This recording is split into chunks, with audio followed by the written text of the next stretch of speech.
Good afternoon. My name is Sandra Gleeson and I'm here to present a workshop on financial accounting for F2. Just before we start, I want to point out that this is partly funded by SkillsNet and to acknowledge the SkillsNet support.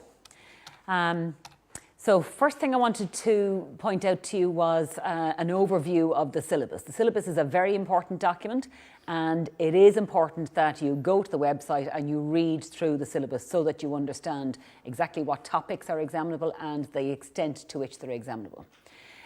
This part that I've extracted here is in the aim of F2 financial accounting. And you can see here I've highlighted some parts of it.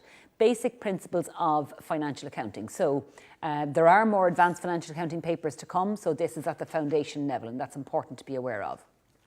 One of the key skills that if you don't get it right at Formation 2 level, it affects your understanding of financial reporting, corporate reporting, and your ability to deal with all of the accounting standards, and that is the area of double entry bookkeeping. Okay, so it's like saying I want to be a Frenchman, but I don't want to speak French. If you want to be an accountant, you have to want to and be able to and develop a proficiency in speaking double entry or in doing double entry. Okay, so that means being able to draw up T accounts, but being able to quickly jot down what are the debits and credits required to reflect this adjustment in the accounts. Okay.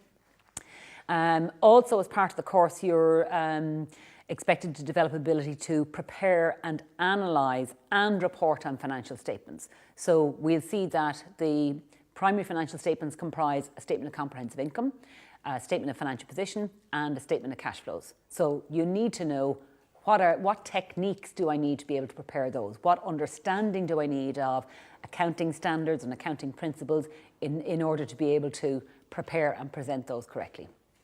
You also need to be able to analyse them. So a ratios question in the exam could test your knowledge of the financial statements by asking you to calculate ratios and report on your interpretation of those ratios. Okay, so that's an overview of the syllabus. But as I said, the syllabus sets out in 5 different sections exactly what topics are examinable. As far as exam format is concerned, you've got a 40-mark question which is compulsory, and that is your question 1. All right. So my advice to you would be to practice as many question 1s as possible. You then have to answer 3 questions out of 4, and there's 20 marks allocated to each.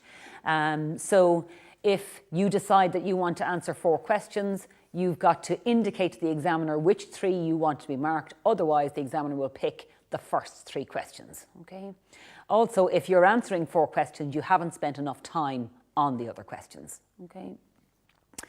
The education focus. So this is a direct extract from the examiner's briefing, in which the examiner has outlined the education focus for 2017-2018. Also included in the examiner's briefings and reports on previous exams are highlights of common errors and issues which students have difficulty with. And it's important to read that because often it's the examiner explaining to you, here's what people have a problem with and here is how you deal with it. Okay. So your examiner will attempt to examine material from all 5 sections of the syllabus across the 2 exams, the summer and the autumn exam. All right. Now, what that means for you is that there isn't an opportunity for you to spot questions because you don't know whether or not the particular topic that you've studied is going to come up in April or August. All right. And it's not possible to, by process of elimination, decide, well, if I sit it in August and then they come up in April, it's not coming up again. All right. Because the question could be examined twice. All right. The examiner has also said that 2 topics may be examined from section 1 of the syllabus in just 1 exam. All right. So it's not just a case of learn how to do one thing in each of the sections. You need to know all of the syllabus, okay, and be able to answer questions across the syllabus. The next thing then I want to point out to you is, and if I say this 5, 6, 7 times, I cannot emphasize enough the importance of developing a proficiency in double entry bookkeeping. All right, and here's the extract from your examiner's education focus, where he has stated that it is essential that you've got a thorough understanding of the operation of double entry bookkeeping. Okay, you've got to be able to speak and think in terms of debits and credits. Also to note, candidates should note that FRS 100 and 103 to 103 are no longer examinable for this subject. So if you're practicing past paper questions, there might be a question in there on the FRSs 100 to 103. It's now no longer examinable, so don't waste your time studying those. Okay. The key skills required to pass the exam. So this is the fourth time I've mentioned proficiency in double entry bookkeeping, not just that you're able to prepare T accounts, but that you are able to express your answers in terms of double entry. All right. The ability to prepare, analyse and report on basic financial statements. The syllabus needs to be studied in its entirety because question spotting is dangerous. You're reducing the number of marks that you will be able to attempt in the exam. The examiner's articles are a very good study resource, which you should make sure you read all of them. Now, the examiner has published an article recently, as have most examiners, and we will go through that article. Often with financial accounting, the article is published on changes in accounting. And when there's a change in accounting, particularly because the accounting rules pretty much stay the same from one year to the next, okay? But when there's a change, that's often a fundamental change in the way we previously recognised transactions or presented transactions. So often the guidance issued when there is a change in accounting standards is quite comprehensive to make sure that we cover off all the eventualities, all right? So you need to read the examiner's article in its entirety, make sure you understand, have a comprehensive understanding of what is contained within it, and then remember that you've got to apply it to a Formation 2 financial accounting exam, which is on the preparation of basic financial statements, okay? Now, while I will go through a couple of examples, that doesn't mean, oh, the examiner's article is now done, we needn't bother reading it, right? Be able to explain why. So there's lots of exam questions where it's not just the numbers that will get you marks, it's being able to explain why are you accounting for the adjustment? Why are you not accounting for the adjustment? Why are you recognising it in profit and loss? Why are you not recognising it in profit or loss? You know, why are you accounting for cash flows or adjusting for particular non-cash flows? All right? And the only way to be able to do that is to, when you're studying, to ask yourself, why am I doing this? If you can answer that why, you can also give that answer in the exam, and you can also understand what you're doing. Answer all parts of each question. The examiner has noted in his reports that repeatedly students miss easy marks for leaving out parts of questions. We're going to look at one of the questions that came up last year in the April 2017 sitting, and you'll see part A is for 10 marks, and it is for explaining the meaning of the qualitative characteristics of financial information. It's not rocket science, but there are 10 easy marks, and often students think, oh no, I've got to get to the big question, and they miss out on those 10 easy marks. All right. Don't miss the easy marks. There's lots of easy marks because there's a piece of information given to you in the exam question, and what you've got to do is copy that figure onto the right place in a set of financial statements. Okay? And there are some marks like that available in the exam. So you've got to practice the questions and see where are those amounts. Oftentimes a revenue figure is just a matter of, it says in the trial balance revenue is this, there's nothing in the notes to adjust it, so the revenue figure goes into your statement of comprehensive income at the top, half a mark, okay? And if there were 10 of those half marks, that's 5 marks, all right? So don't miss the easy marks, and you'll only know where the easy marks are from doing questions. If you've done enough questions, you will then be able to say, oh well, those marks, all you have to do is this, and that gets you your half mark or mark. And then for all these computational subjects, the key to passing the exam is practice questions over and over and over again. You'll see footballers going out and playing in the Premier League, and you know their job is to score goals. Okay, they don't just turn up in training and you know, run around and keep themselves fit. They practice scoring goals in lots of different ways, with lots of different challenges ahead, so that on the day, you know, on the big day, it's something that is familiar to them, they've done it before, and they can do it again, okay? They hope. So same thing will apply for financial accounting. Practice, practice, practice over and over and over again. All right. We'll take a quick look at the recent Examiner article. So the article is on FRS 15, revenue from contracts with customers. So it replaces the previous accounting standard, IAS 18, which dealt with revenue recognition. The article that the Examiner has written focuses on assisting you in developing a comprehensive understanding of this. But don't forget, all accountants all over the place are getting their head around IFRS 15 and are trying to get a comprehensive understanding of this because it's new. And when we were used to applying IAS 18 and when we knew what we were doing, we could do it in our sleep. Now we've got something new. We've got to check the rules, check the conditions, check the criteria to be satisfied and so on. Okay, and the same will apply to you. IFRS 15 sets out 5 steps to be considered in the recognition of revenue. So your examiner goes through each of those steps and explains the importance of the step and what factors need to be considered in applying the standard at each stage along the way. These articles will also ensure that you are kept up to date, okay, with the most recent developments.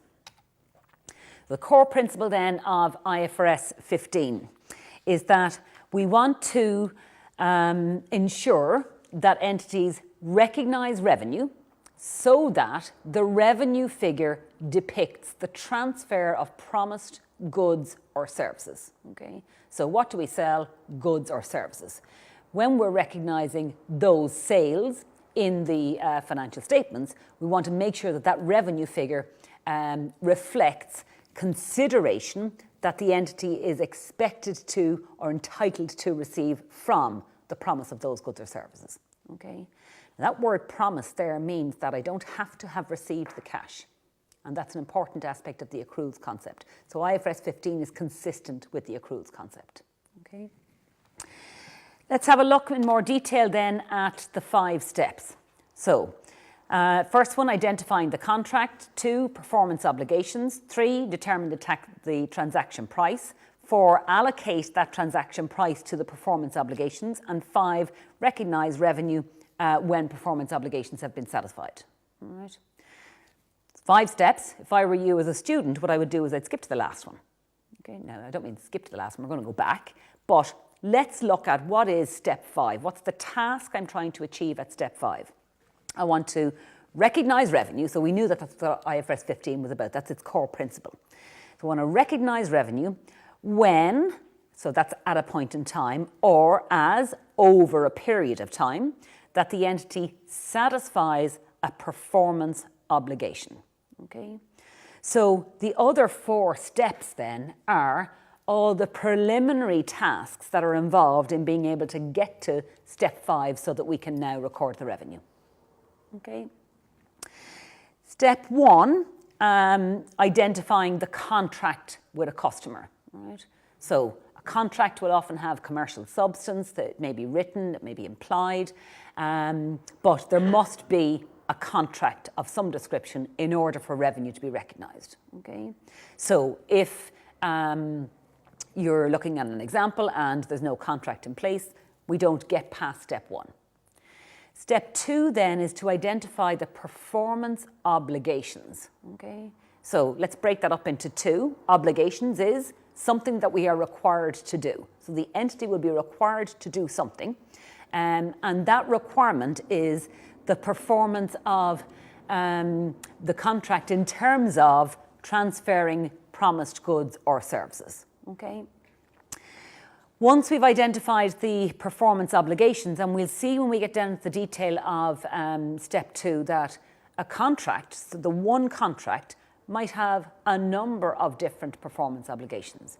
And those performance obligations could be a bundle of performance obligations that are attached together and essentially are treated as one performance obligation.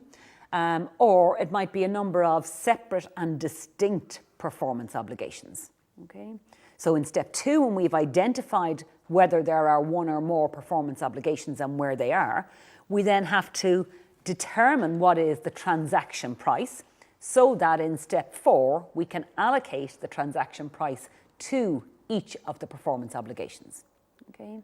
Now, in a simple sale of goods will be dealt with under the Sale of Goods Act, so we've got a legal agreement there, we've got a contract. Okay.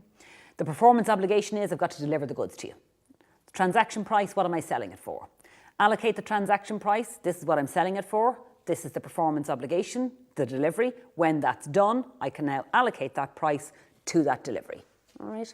And then in step 5, I can recognise that revenue at the time when the performance obligation is achieved. Is that just giving a very simple example? Does everybody understand what we're trying to do? Yeah? Any question? Question. When do you recognise the revenue? When the performance obligations finished, or when the customer accepts? It depends. Delivery. It depends. It depends on whether the performance obligations are satisfied at a point in time or over a point in time. And that will vary from one contract to the next. So it will be necessary to look at each of the contracts and determine, is this performance obligation satisfied on that day or over a period of time? Okay? And that's part of step 2, identifying where the performance obligations are.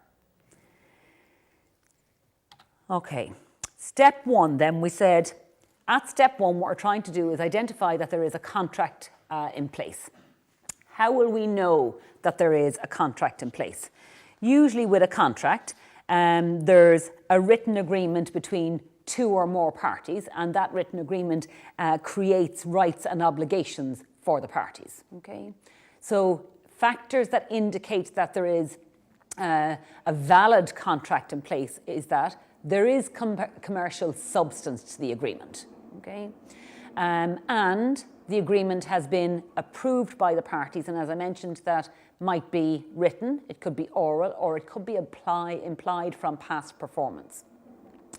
There is a commitment to perform the obligations. Okay, each party's right regarding that the goods or services that have been promised can be identified.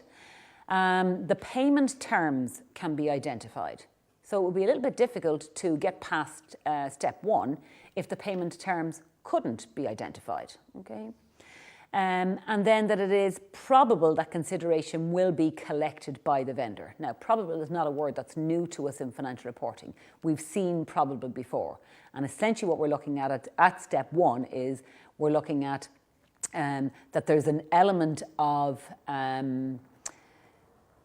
we can't say certainty because that's a bit more than probability, but there's an element of probability that we will be able to collect consideration. Okay, and that's taken into account at the very beginning, at step 1, before we even get to recognising the revenue. Okay. Step 2 then, identifying the performance obligations. So just in case anybody's really worried about this, oh my God, this performance obligations, it's new, it can apply to different contracts in different ways, depending on how many different parts there are to the contract. Yes, that is the case, but remember, we're at basic financial statements. And in reality, in the real world, there are lots of transactions that there is one performance obligation. Okay, it's a single performance obligation. It's very easy to identify, and when that's satisfied, then I can recognise revenue. Okay, so start with the simple examples.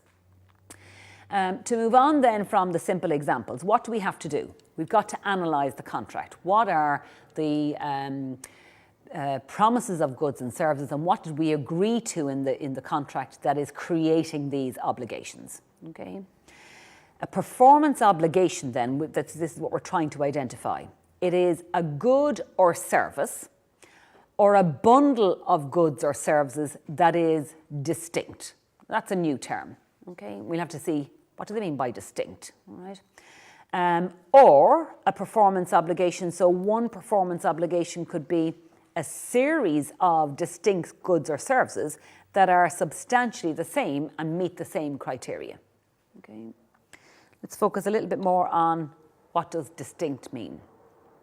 So, customer can benefit either alone or with other readily available resources. So the goods or services that are being promised, the customer can benefit from this one part of all the goods and services that have been promised. They can benefit from that one part on its own. okay? And that one part is separately identifiable. That's what distinct means, okay? I'm going to give you loads of examples now in a minute, okay? For example, let's say I am a developer and I'm contracted to you to build an office block, all right? So what are the things that I'm going to supply? I'm going to supply materials, I'm going to supply labour, expertise, and at the end then we'll have a building, okay? So when we're looking at that contract, we've got to determine, see the labour and the materials and the expertise. Are they three separate performance obligations or are they just one? Okay, so if they're not separately identifiable and the customer can't really benefit from them on their own or without other readily available resources, then they're not distinct. Okay, so the materials, the labour and the expertise, could the customer benefit from each one on their own? She could benefit from the raw materials, but the expertise and labour probably... In a different contract. I'm analysing this particular contract. So in my contract, I've agreed to provide the materials, the labour and the expertise to create this building. So can you separately benefit from the materials on their own? No, because I've got to take my staff to get those materials, to put them together with their skills and expertise to create this one big building, okay? So they can't be enjoyed by the customer on their own, and they're not separately identifiable, all right? So that means each of them are not separate performance obligations. That's one big performance obligation, all right? Now, if I said to you that I'm going to build you a hospital and a pharmacy, well, then we might say, well, there's two performance obligations there, all right? And they are distinct. The building of the pharmacy is separate to the building of the hospital. Okay, do you understand that? Yep, okay. So that's what distinct means.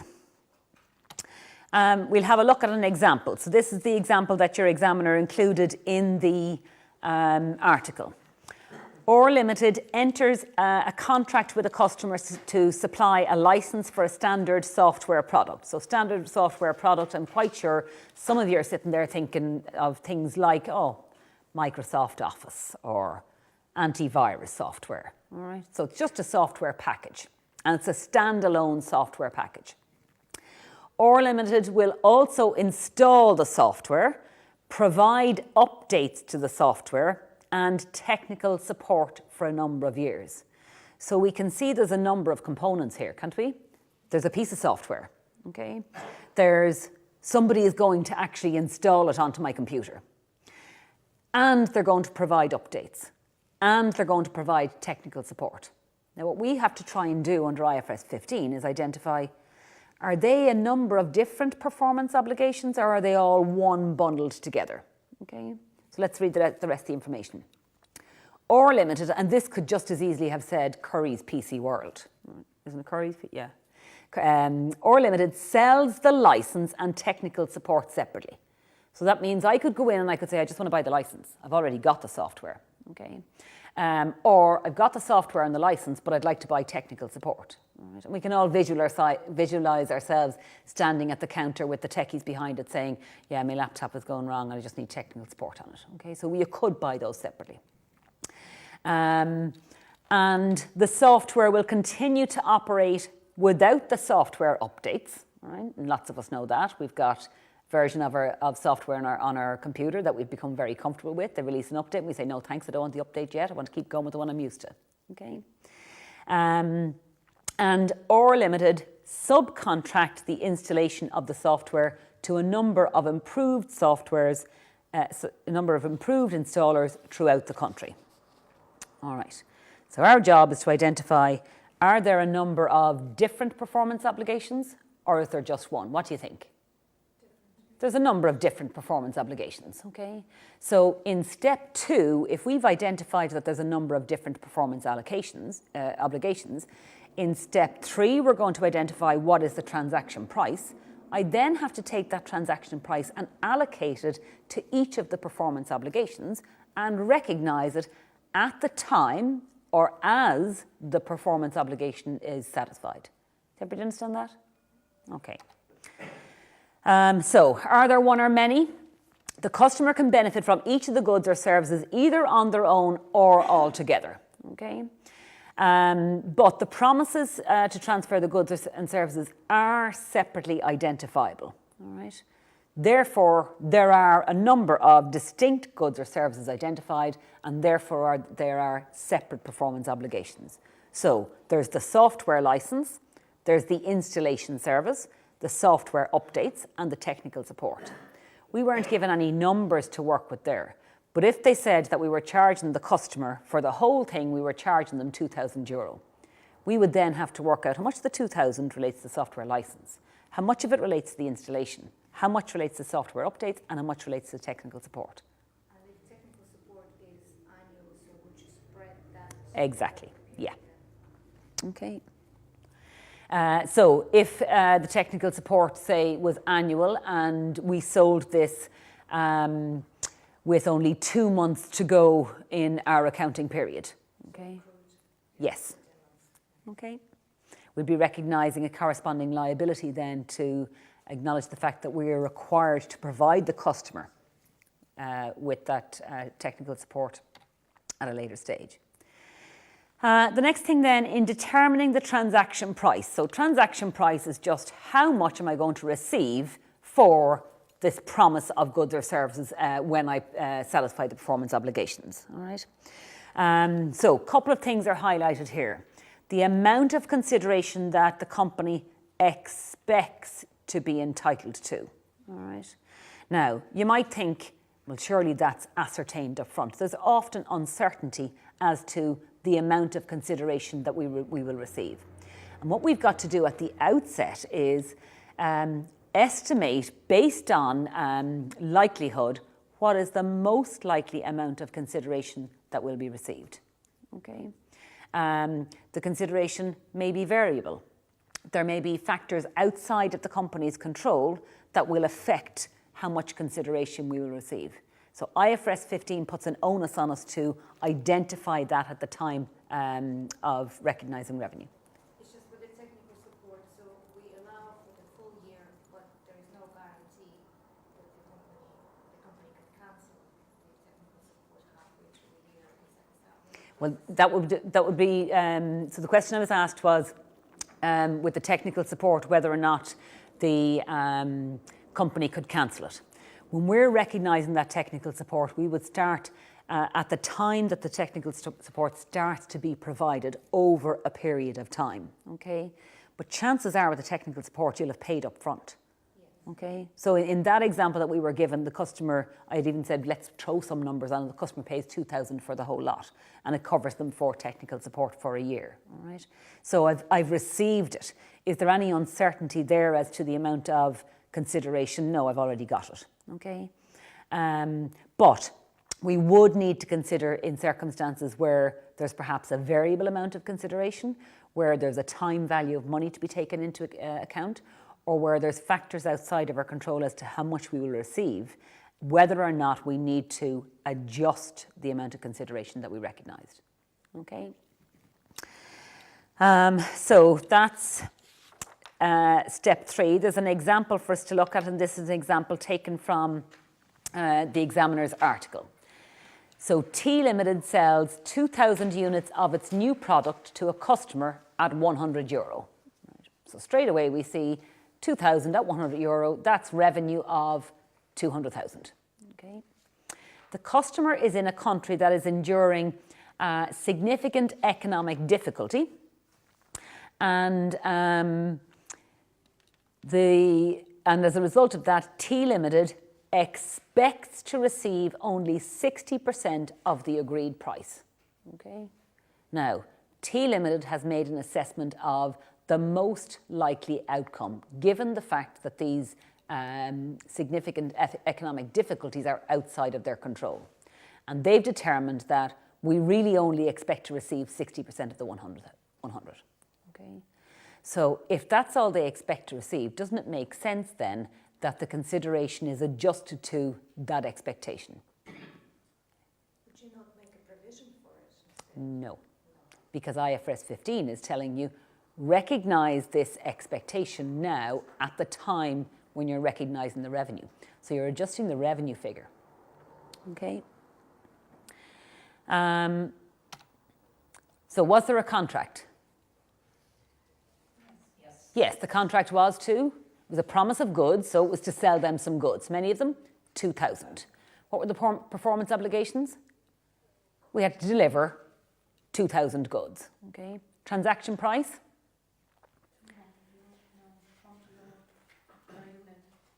€100 per unit, but we only expect, it was 100, wasn't it? Yeah, we only expect to receive 60%. So we're only going to recognise €60. Okay. Allocate the transaction price. There's only one performance obligation, so we're going to allocate the whole of the transaction price to that one performance obligation. And when do we recognise revenue? At the time of delivery, because at the time of delivery is when we're handing over control of the goods. Okay. Now, the other thing that I want to make sure you don't forget, not just with IFRS 15, but when you're looking at all accounting standards, is that you've often got to get an understanding of what does the standard require, how do I apply the standard to coming up with some numbers, okay? But in an exam, you're going to have to, and in practice, you're going to have to decide what are the debits and credits required to recognise that amount in the financial statements and put it into the financial statements to get your marks, okay? So with these kind of things, always say, and what would the debits and credits be to recognise that in the accounts. Okay, so we said, yes, we have a contract, sales contract, the performance obligations, the delivery of promised goods, transaction price, we took the 2,000 multiplied by 100 at 60%, which gives us 120,000. We allocate the transaction price at the time of that delivery, there's only one performance obligation, and then again, recognise revenue when the performance obligation is satisfied, which is at the time of delivery. Okay, so all that stuff that we've gone through so far, the distinct bit, the performance obligations, the contract and all that, sounds really complicated. There it is applied here. Okay, so start with the easy examples and work up from there. So we're debiting receivables to recognise that somebody owes us 120,000 and we're crediting revenue. The next example looks at a scenario where consideration may be variable, okay? So S Limited enters into a contract with a customer. The word contract is there, so we're past step one. To sell its product for 200 per unit for the year 2017. So we have an agreed price with the customer of 200 per unit for the entirety of the year. If the customer purchases more than 1,200 in the year, the price decreases to 150 per unit. So the consideration is variable. The price will either be 150 or it'll be 200. Okay. I don't know whether it's going to be 150 or 200 until the customer goes above 1,200 units. Okay. But what we have to do at the time of recognising revenue is make an assessment as to what's the most likely outcome. Do I think the customer is going to exceed that target? If the answer to that question is no, my transaction price is €200. If the answer to that question is yes, my transaction price is 150. Okay. So the examiner in his example tells us S Limited does not believe at the start of the contract that the customer will purchase more than 1,200 units due to past trading patterns with the customer. So it's based its assessment on past experience. Okay. On that basis then, how much will we recognise in revenue?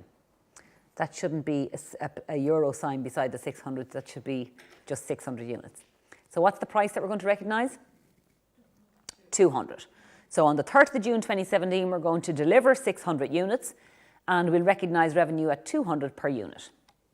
Okay, so we've got sales contract, the performance obligation is, there's delivery of the promised goods, in this case there's 600. The transaction price, 600 by 200 gives you the 120,000.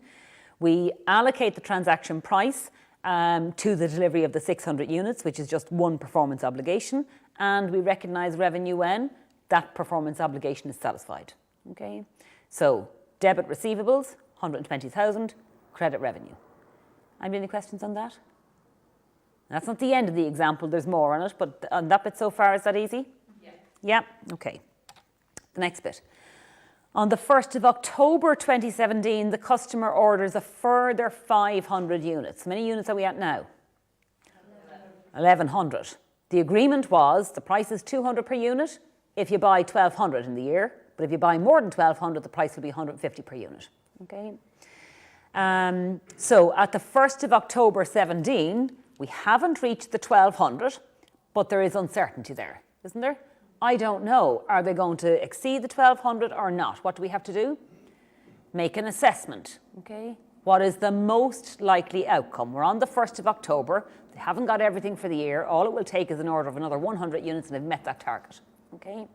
So on the 1st of October, it is likely that we would assess the price to be 150. Okay. When we get to the 1st of December, the customer orders another 200 units. What's happened now? They've exceeded the target. Okay. So once they've exceeded the target, now I know for certain the price is 150. So I'll be applying the 150 and I'm going to have to recalculate the revenue where I previously recognised 200. Because remember in June we recognised revenue at a price of 200. Okay, so just last little bit here. If the consideration promised in a contract includes a variable amount, the entity must estimate the amount of the consideration to which the entity will be entitled in exchange for transferring the promised goods or service. So that's the bit from IFRS 15 that tells us why we're making these assessments at each of the dates. So on the 1st of October 17, we have made the assumption that, or we were told S Limited is making the assumption that the customer is now going to reach the target, therefore we're using the transaction price of 150. So we're recognising revenue of 75,000. Okay. On the 1st of December, there's now certainty and we're recognising revenue at 150. Okay. We then need to recalculate the amount of the revenue that we previously recognised. Okay. So we previously recognised revenue at 200. The price is actually 150. So essentially there's a credit note to be put through of 12,000. Okay. You have a question for me? Even though we recognise the revenue at 150, but it doesn't mean we invoice the customer for that price. We still invoice the customer for 200. Is that? So in receivables, we will have a bigger amount. So yes, if you chose to, yes, you would, at the 1st of October, you would invoice the customer probably for the 200. Yes. Yes. That portion goes. So you'd need to, so if we go back up to the one on, so on the 1st of October, if we take the 500 units at 200, that's a total of 100,000. Yeah. So if you recognised 100,000, then you would need to recognise only 75,000 in revenue, and then you would credit deferred income. Okay. Okay. So step 4, allocating the transaction price to the performance obligations. Now again, this is something that as we're going through this here, you might go, oh, that sounds very interesting. You'll go and read the article and you go, oh my God, it's very complicated. You'll put it down, you'll read the article again, and you go, it's a little bit better now when I start just to apply to simple examples. Okay. So allocating the transaction price to performance obligations. We've no difficulty where there is just one performance obligation because the whole of the transaction price is allocated to that one performance obligation. It's a matter of determining when the performance obligation is satisfied. Okay? But if there are more than one performance obligation and you've got one price, you've got to split the price essentially into the distinct performance obligations and recognise those at the time or as that performance obligation is satisfied. Okay. So let's just go through. It says when a company determines that a contract contains more than one performance obligation, it must allocate the transaction price to each performance obligation based on its relative stand-alone selling price at inception. So we need to come back and look at the date that the contract is entered into, what would be the standalone selling price for each component part that we have identified is a separate performance obligation, okay? because the whole price might not be the same as the price that it would be sold for if sold separately. Okay. So, standalone selling price, the price at which the company would sell promised good or service separately to a customer. Let's see how we apply this to the next example. So, a retailer sells a customer a package consisting of a computer and a printer for €700. The retailer realises that there are two separate performance obligations involved. It regularly sells the computer for €500 and the printer for €300. So you could go into the shop and you can buy a computer for €500 and you can buy a printer for €300. But if you ask to buy the computer and the printer together, you'll be paying €700. All right. So what we've got to do is identify, are there two performance obligations there? There are. Okay. We've got to attribute the transaction price. We know the transaction price is $700 because I'm actually going to write a check for $700. Okay. But we've got to attribute how much of that $700 is allocated to the sale of the computer and how much of that $700 is allocated to the sale of the printer. Okay. How do we do that? The total price of the computer and printer separately, 500 plus 300 is 800. Okay. So if we take the 700 price that we're selling the two together for, multiplied by the cost of the computer over the standalone selling price of the computer and the printer together, and then do the same with the printer. Is everybody okay with that? Yeah? Okay. Now, what that does is it takes account in the figure that's recognised for revenue, it takes account of essentially what is a concessionary discount. Without this provision, what could have happened? We could have recognised 800 in revenue and 100 buried somewhere down as discount. Okay? And what does that do? It inflates your revenue line. All right? Whereas this is ensuring that we properly take account of those concessions now in determining the amount of the revenue. So the revenue figure is stated as the amount that is expected to be received. Okay? Step 5, so recognising revenue when or as performance obligations are satisfied. So when refers to at what time, okay? But we know not all contracts are satisfied immediately on the delivery of goods. There's not always a point in time where we can say their performance obligation satisfied in that 1 minute, okay? So performance obligation might be satisfied over a period of time. And if it's satisfied over a period of time, we've got to ascertain what part of the revenue should be recognised over the period that the performance obligations are satisfied, and how do we apportion that, okay? So as far as the performance obligations are concerned, one of the things that we're asked to look at as an indicator of the timing of the performance obligation being satisfied is the control of related goods or services being transferred to the customer, okay? So indicators that control has been transferred, there's a present right to payment, okay? So I've got to do some work for you. I'm providing you with services, and the part of the work that I have done during this first month entitles me to a payment of X amount, okay? So that means then that I have transferred control and I'm entitled to recognise revenue in that proportion of the performance obligation that has been satisfied, okay? So we would look at the present right to payment as a proportion of the total right of payment. Whether or not legal title to the goods have been transferred. Transfer of physical possession of the goods. Significant risks and rewards of ownership of the goods. And that might arise where we haven't actually transferred legal ownership, but we've transferred the risks and rewards of ownership. So the customer has responsibility perhaps for insuring the goods, or the customer can benefit from being able to sell the goods to their customers, or can benefit from earning income from the use of the goods. Okay. And then lastly, the customer has accepted the asset. Now they are indicators that control transfers. It doesn't necessarily mean that every one of those has to be evident in each performance obligation. Okay.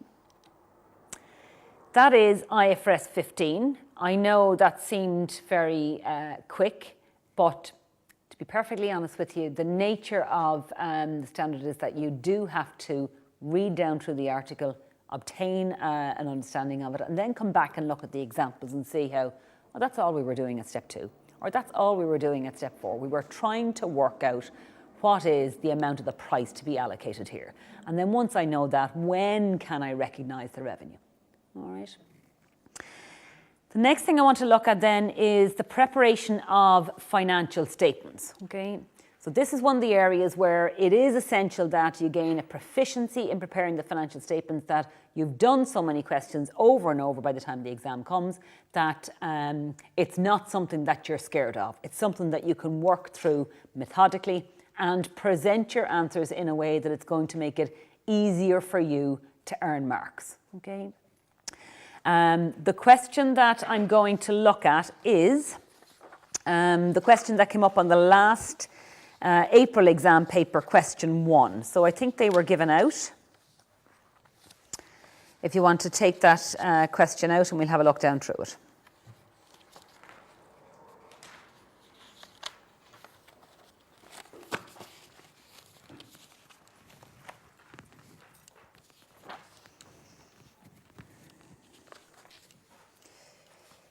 Okay, let me just get my technology going again.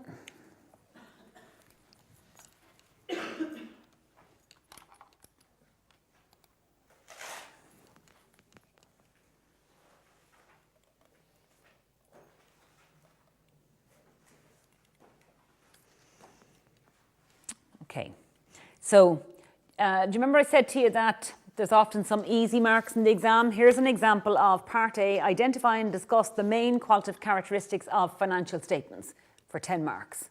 Okay, and your examiner has noted in many of the exam briefings that students often just skip these questions.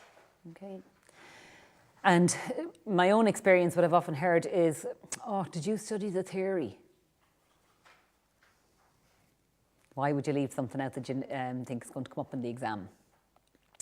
So the next thing, Part B, is for 30 marks. Ruber Limited is a company involved in the manufacture of T-shirts for the retail industry. The following trial balance was extracted from their books and records as at the 31st of December 16. And we're asked to prepare in a form suitable for publication. Now what that means is you have to present it in the formats as prescribed by IFRS. Okay. The statements that you're asked for is a statement of profit or loss and other comprehensive income, a statement of financial position for the year ended 31st December 16. If I were the examiner, I would take that note, all workings should be shown, and I would put it in big red writing, nearly the size of the entire page, because the workings is where you're getting most of the marks in these questions. And often students think, oh, sure, you just throw down the workings, I'm just trying to get at a number. But you just trying to get at the number is something that the examiner has to read and decide, do they understand it? Is there enough there in that working to give them the marks that were available? Okay. So the majority of the marks, if 30 marks going for this, the majority of them by far is for the workings. Okay. So what we want to do is we're going to have a quick read down through the question, and it's not even a read, it's more of a scan through the question, okay? Just so that we can see what's in here. I'm going to be reading some notes. I'd like to have an idea as to what was up there in the trial balance, all right? And also to see whether or not I can take the notes in the order that they come, or whether I have to, start dealing with some notes before other notes, okay? So we start off with, we've got accumulated depreciation. That's grand. I'll take that into account when I'm calculating depreciation for the year. We've got administrative expenses. So administrative expenses is one of the key lines in the statement of profit or loss and other comprehensive income. We've got an allowance for bad and doubtful debts. We've got a bank balance. Note that the bank balance is it 44, it's an overdraft. Okay. We've got a building cost, 1st of January 16. We've got current tax payable. And that current tax payable is a liability. We've then got distribution costs. That's a key line in the statement of profit or loss. If any of the notes that we've got here, if they don't require any adjustment to distribution costs, what could we do? We could lift that figure and throw it straight in. But most exam questions, there'll be a lot of adjustments to distribution costs. Fixtures and fittings at cost, property, plant and equipment. Income tax 2016. So what does this mean? Yeah, it's an asset. This was the asset at the end of last year, okay? So, asset. And then we had this current tax payable up here. Actually, sorry, income tax 2016. This year is 2016. I'm still doing a 2017 question from earlier. So this year is still 2016, and this 22,500 here is the expense, okay? Then we've got intangible assets, property, plant and equipment, 4% investments. If there's nothing in the question telling me about investment income, one of the things I'm going to have to check is, have we accrued for all of the income we're entitled to on those investments? Okay? Don't expect the examiner to give you instructions for everything that has to be done in the question. We've got inventory at the 1st of January. That goes into my cost of sales. Issued share capital goes into the equity section. Long-term loan, purchases and revenue, which is which? Revenue is credit and purchases is debit. Okay. So the purchases, we know we can pop that into the cost of sales working. The revenue, if none of the notes give us any adjustment effect in revenue, that figure can go straight into the top of the statement of profit and loss, and I'll pick up a half mark just for copying the number in. Okay. Retained earnings at the 1st of January 16. That will form part of the calculation of the retained earnings to go into the statement of financial position at the 31st December 16, but after adjustment for the profit for the year. We've got a revaluation surplus. Now we also had buildings up there somewhere, didn't we? Yeah, so we need to be mindful of the fact that there's a revaluation surplus sitting there, which means the buildings had previously been revalued upwards. Trade receivables and trade payables, which is which? Receivables and payables. Okay. And then last one, trucks at cost, 1st of January 16. So the list of assets and liabilities seems to be all over the place, isn't it? There's assets, there's liability, there's revenue, there's expenses, capital, all mixed in together, all right? Then we've got the notes. And first note is on inventory. It tells us what the closing inventory is, all right? So inventory has not yet been accounted for. We're going to have to account for the inventory. At the same time as accounting for the inventory, we've also got to take account of the fact that there's some t-shirts here which are worthless, but they originally cost 4,800, and that 4,800 is included in the value. So we're going to have to adjust the closing stock value there for the fact that the net realisable value of those t-shirts is 0, okay? Once we've done that, then we can account for the closing inventory. We're given rates of depreciation, but I'm given those rates before I'm told anything about what happened in fixed assets yet. So I probably need to wait and come back to this note, okay, after I've found out more about what's happening with the property, plant and equipment. Note number 3 tells us that there was a new truck costing 80,000 purchased partway through the year, and an existing truck was purchased for, which was purchased for 60,000, was traded in against the new truck, and the balance of 70,000 was paid in June 16. Okay, so there's a few things for us to account for there. One, we bought a new truck. We paid for some of it in cash and some of it in the form of a trade-in, okay? And 2, that trade-in was a disposal of the old truck, okay?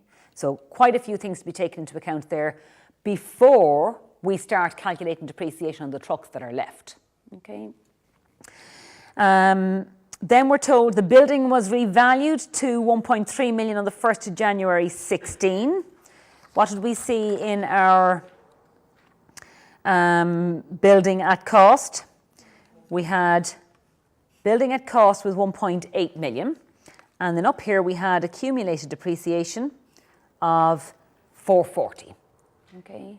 So we'll have to have a look at what is the current carrying value of the building compared to this value that the examiner now wants me to take into account in preparing the financial statements for 2016.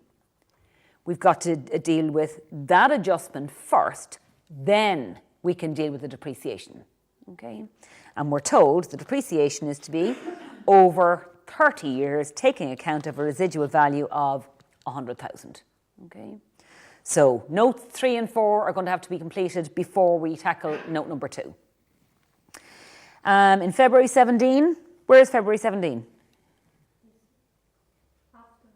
It's today. No, today is February 18.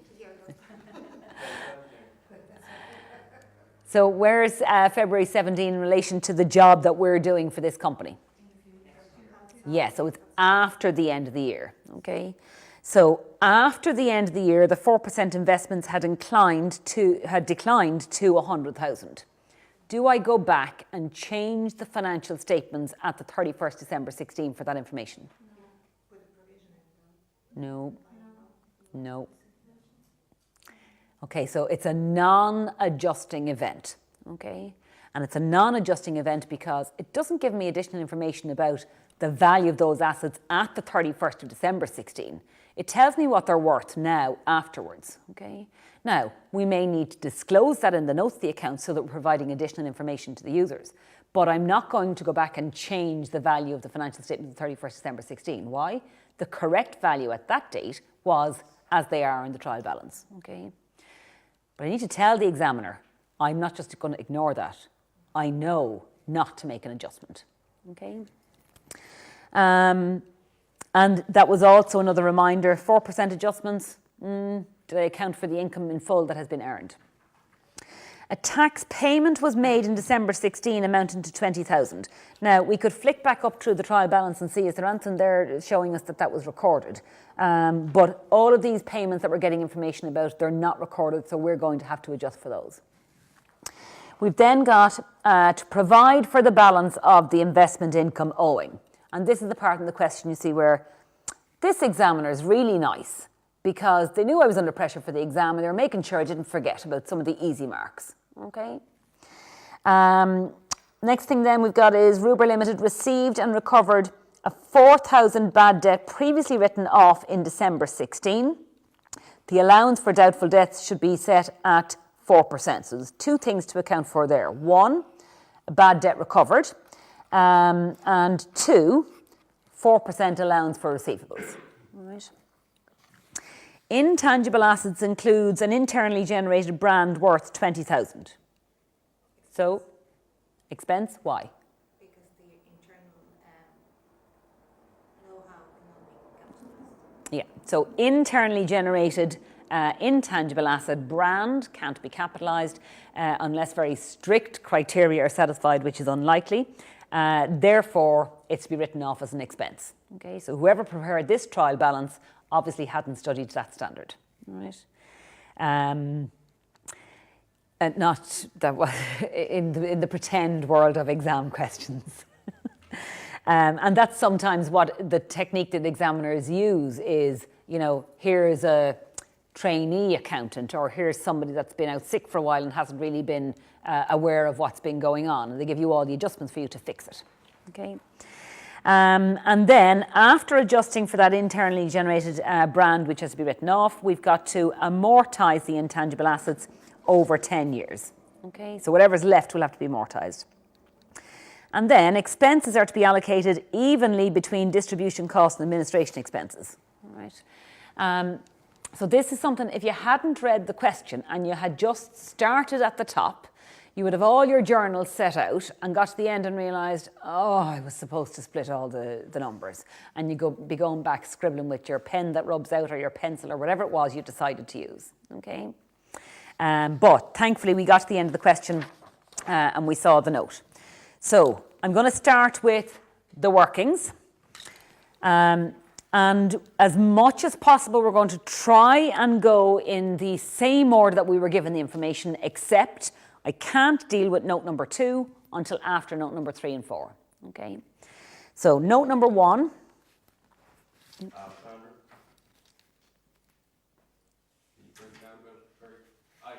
Yeah. Okay, so we've got our workings or notes section. And first one we're starting off with is inventory. Now, we've got stock valuation of 236,400. Okay, so this is per the stock take. 236,400. Included in that 236,400, there's 4,800 that has to be written down to 0. So that's a net realisable value adjustment. So IAS 2 tells us that inventory should be written down to the lower of cost and net realisable value. Cost was 4,800, net realisable value is 0, therefore I have to write them down to 0. So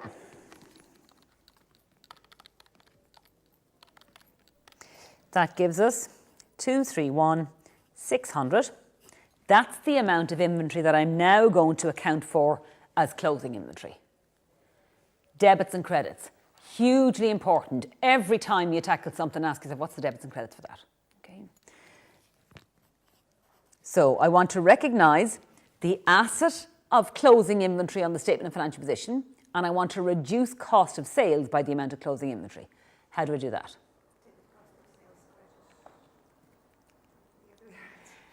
So we're going to debit the asset. So to increase assets, debit the asset. Okay?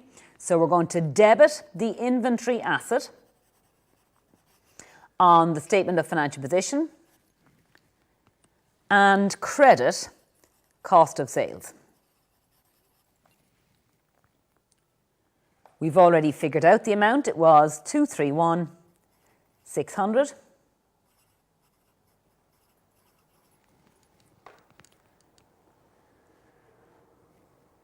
Any questions on that? Okay, let's move on to the next one. So we said we're going to skip note 2 and we're going to go down to note number 3. So the first thing we've got here is we've got the new truck. We'll deal here with some of the fixed asset additions.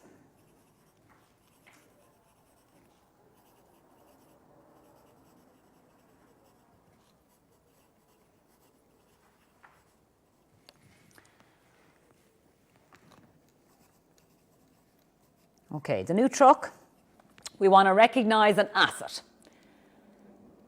So what do we say when you want to increase an asset, what do you do to that account? Debit. So when I debit assets, which asset? Trucks. What's the cost of the asset? 80,000. They tell us that the new truck cost 80,000. We paid 70,000, and then we traded in the older truck, essentially for 10,000, wasn't it? So I've got credit bank because we took money out of the bank account, 70,000, and then where do I put the other 10? Disposal account. The disposal account is the account that we use to compare what I've received from disposal of the asset with the carrying value of the asset. And when we compare what we've received with the carrying value, we're able to use the disposal account to work out whether there's a profit or a loss on disposal. Okay. Now, while we're here, in a minute, we'll have a look at that disposal account and see what does that T account look like. Okay. So disposal account, we're going to credit 10,000. Does anybody have any questions on why we're putting 10,000 in the disposal account, where I got that information from? No? Okay. Now, because we traded in the old truck, we know that there is a disposal of the old truck and we need to transfer the carrying value of that truck off the balance sheet into a disposal account. Where is the numbers for that old truck represented on the balance sheet now? Or statement of financial position? Yeah, so there's a truck cost and there's accumulated depreciation. Okay. Do we know what the truck cost is? 60,000. Do we know what the accumulated depreciation is? We know that it's 20%, so yeah. 5 years. Yeah. So we know that the depreciation rate is 20%. We know the cost of the truck, so I can work out what's the amount that's sitting in there in an accumulated depreciation account in respect of this truck that has been disposed of. Okay. So on the disposal of the old truck,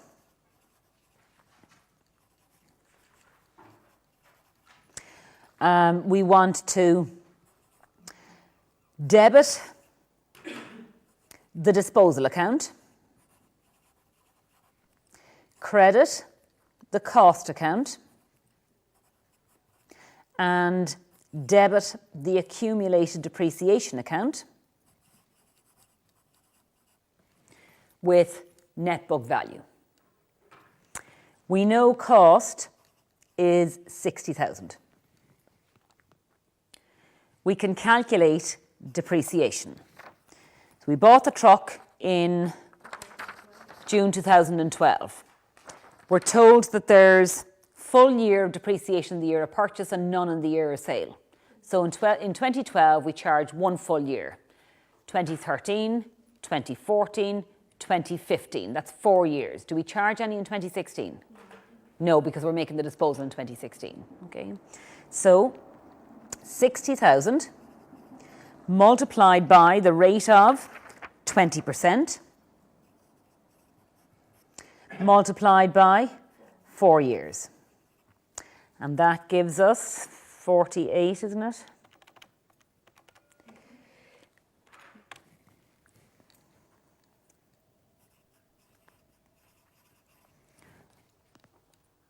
Okay. 60,000 cost, accumulated depreciation of 48,000. What was that asset worth? 12,000. Okay. So essentially what I'm doing is I'm bringing 12,000 into the disposal account to compare it with what we received. Okay. So I'm going to debit the disposal account with 12,000. Will we have a look at that in the T account? Sometimes it's a good idea just to visualize the T account, see what it looks like. So here's my disposal account. And we said the carrying value of that asset was 12,000. So cost and accumulated depreciation lumped together is 12,000.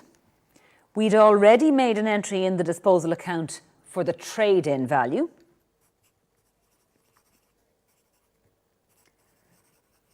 Of 10. Principles of double entry bookkeeping tell us debits and credits have to agree. So if I add up both sides, insert the higher figure into both totals, the difference required to make each side agree is the profit or loss on disposal. Okay? So we use T accounts to calculate figures for us. So we've got 2,000. So coming up with a number was fine. Is it a profit or a loss? It's a loss on disposal. Okay? So loss on disposal is 2,000. Do you have to do the journals or can you just do T account? Is it whichever suits or? So I would suggest you do journals. I would strongly advise you to do journals rather than T accounts. Okay? And I'll tell you why, because it is easier and it's quicker. The reason I did the T account here was so that you can just visualize I'm taking my carrying amount, comparing it to the cost. The difference between the two of those is the profit or loss on disposal, okay? But I would still, even though I've done that there, if this was the exam, I would still tell the examiner what my journals are. But what if you did the table, the statement, you know, where you put the cost at the start of the year, then additions, disposals, and revaluation and all? So I'm going to do all of that anyway, on the journal. but I still have to figure out what's the profit or loss on disposal. Yeah. Yeah.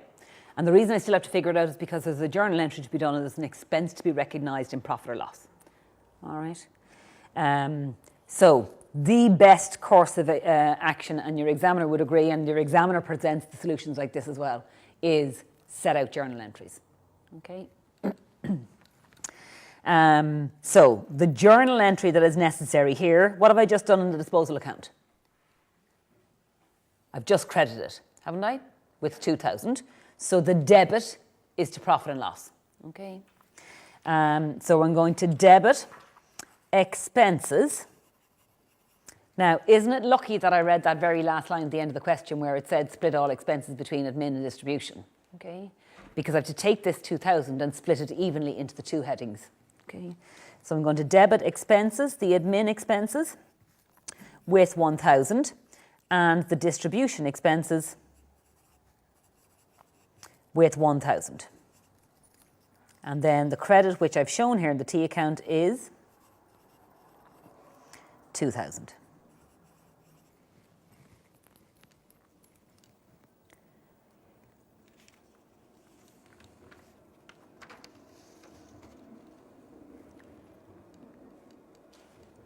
Okay. But will it be wrong, or will it be losing marks if we do the T's? If you do the T account and not the journals, if you end up getting the right figures into the balance sheet, statement of financial position and profit and loss, you get the same marks. Is it easier to get the right figures into the statement of financial position and the profit and loss account using journals? Yes. Because with T accounts, it is very easy to miss a figure. So this, for example, here, I've put cost and accumulation 12,000 and this 10,000 over here. Which one of those numbers do I want to put into the accounts? The reality is I actually want to put them all somewhere, and sometimes in more than one place. Okay. If I set out the journal entries, I've up here, I'm putting the 12,000 into the disposal account, that was it coming in here. I'm also going to have to adjust for the 60,000 and the 48,000 when I'm doing my fixed asset note. If I don't do the T accounts properly for that, well then maybe I won't get that bit right. Okay.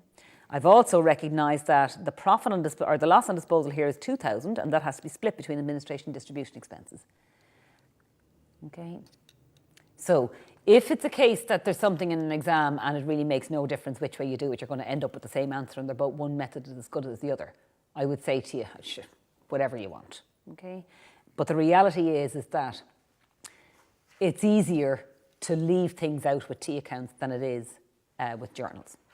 Okay, because each journal along the way I have to do something, and when I'm going down to the workings, you'll see I'll come back and I'll go, yes, I've got that, I've got that, I've got that. Okay. But again, that's just my opinion. If you do T accounts as fast as you do journals and you can get all the answers in and get it to balance, happy days. Whatever you're more comfortable with. Okay. So that was the fixed assets and the. Does somebody else have a question? No? Okay. So that was the fixed asset additions and disposals. Before I can calculate depreciation, again, I've got a bit more work to do. So we'll read the information on the building revaluation.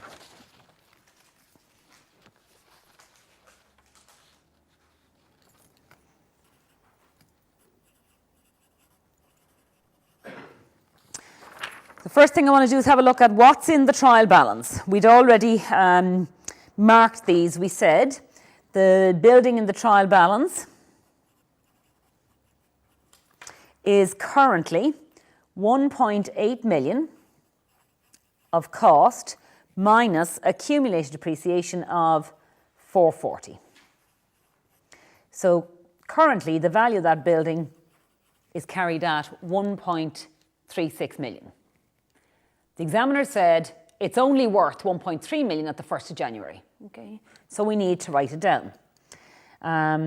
So the revalued amount is 1.3 million. Therefore, there is a revaluation decrease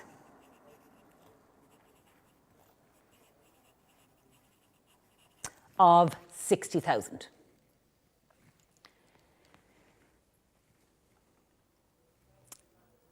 Okay, so that's grand. If you had done a T account for that, you would have had a cost account, a separate accumulated depreciation account, then you would have been netting off the two accounts, comparing it to the 1.3 million, and then which one do I put the revaluation decrease in? Right. Here I've got 60,000 what I've got to account for. How do I account for it? Well, I want to credit buildings, don't I? And I want to debit. Do I want to debit expenses or do I want to debit other comprehensive income? Or both? Is there any revaluation surplus sitting in reserves? There is. So firstly, we reduce the revaluation surplus to 0. If there's any excess, then we bring that to other comprehensive income as a revaluation decrease. Okay. So we want to get rid of the revaluation surplus of 22,000. So to get rid of that, it's a credit balance. I need to debit that account. So debit revaluation surplus with 22,000. There's a total revaluation decrease of 60,000. I've just accounted for 22,000 of it. How much is left? 38. So that's to go in as expenses, and it's to be split between admin and distribution expenses. Okay. So I want to debit expenses, admin, and distribution. And the 38,000 split between the two is 19,000 each.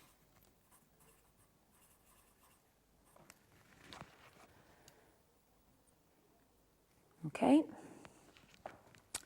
Obviously my debits and credits have to add up, so where does the credit go? Buildings, isn't it?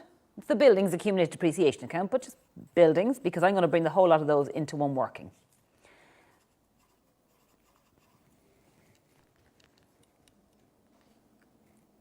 Any questions on that?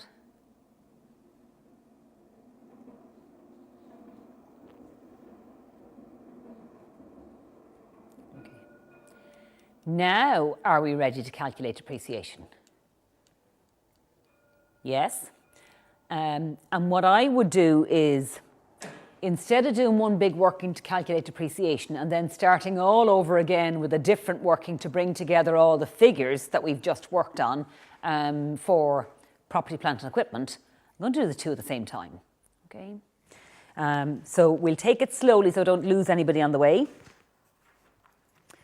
This is going to be my property, plant and equipment working. I'm going to use this working for calculating the total carrying value of property, plant and equipment to go onto my statement of financial position and to work out the depreciation and to set out the journals for the depreciation. Okay, so I'm doing a whole load of tasks in one here. We've got 3 items of property, plant and equipment. We've got buildings. We've got fixtures and fittings. And we've got trucks. And let's start by taking the information directly from the trial balance on each of those assets. So we've got the cost of the buildings was 1.8 million. The fixtures and fittings, 247,500. And the trucks, 400,000.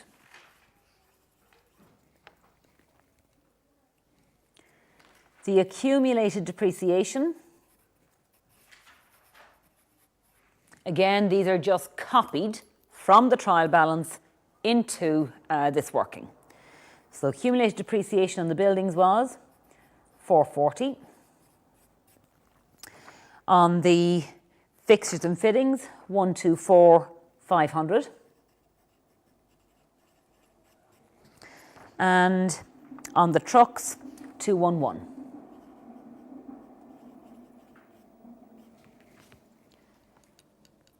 So that's lifting the figures as they are from the trial balance. But we've done some work already, haven't we? So we've taken account of the revaluation decrease.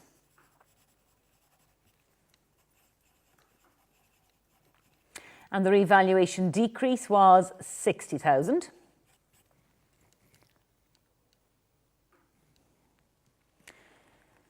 What else have we done? What journals have we already done for fixed and fittings?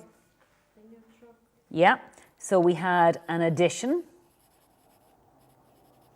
And the addition was, if we look back to our journals, we saw that we had a debit to trucks of 80,000.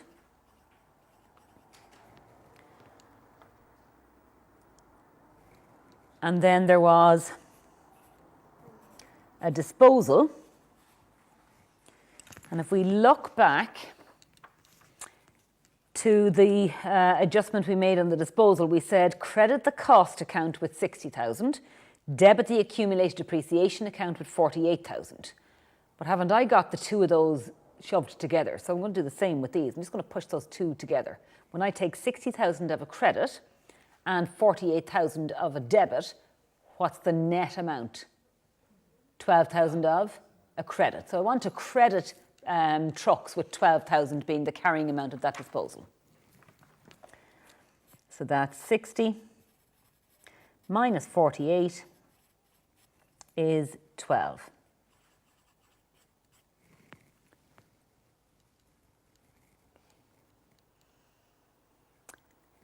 So before I count for depreciation, I've got buildings, 1.3 million. That's what I was supposed to have, wasn't it? I've got fixtures and fittings of 123. And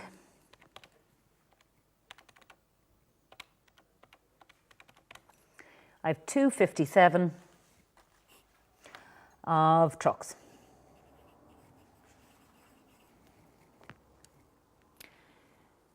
Now I'm going to calculate depreciation. I'm going to reduce the buildings, fixed and fittings and trucks by the depreciation straight away, and then I'm going to set out the journals and show the examiner just what I've done.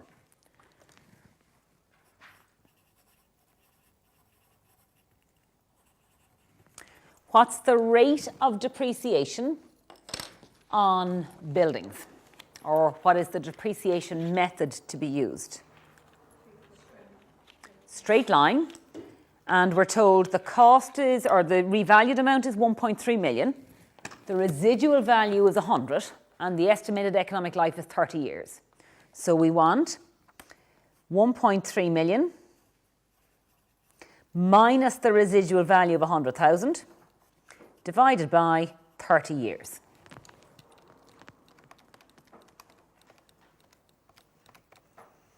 And that gives us 40,000 of depreciation.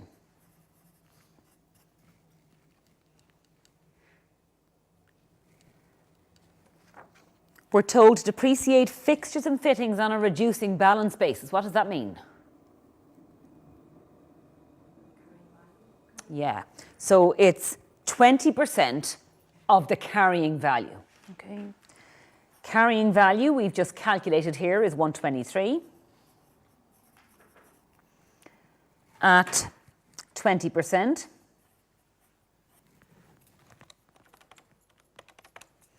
gives us 24,600. Okay. And the last one we've got to be careful of. We're told for trucks, 20% straight line on cost. What do I have here in this column? Carrying value. I don't want carrying value. I want to know cost. Okay. So the cost of the trucks were 400,000 plus the cost of the new truck, which was how much? 80,000. Minus the cost of the truck disposed of, 60, and all of that multiplied by 20%.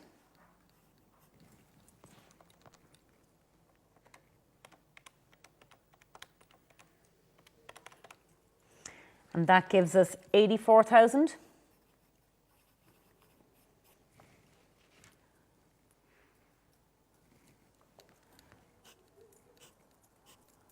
When we add all these up, I have the figure for my statement of financial position for property, plant and equipment. So we've got 1260 for buildings, 98,400 for fixtures and fittings, and 173 for trucks.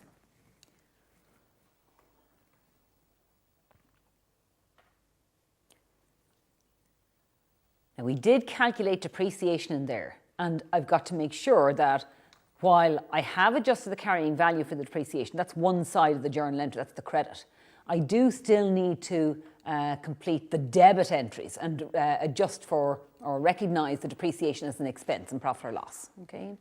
And remember, when we were recognising expenses, what did the examiner tell us? Split them evenly between administration and distribution expenses. Okay? So my total depreciation charge for the year is 40 plus 24,600 plus 84,000.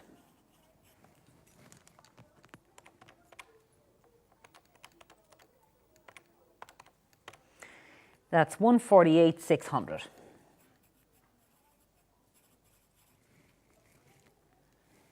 And my journal entries are, I want to debit expenses, admin expenses, and distribution expenses with half each of the 148,600. And half each is 74,300.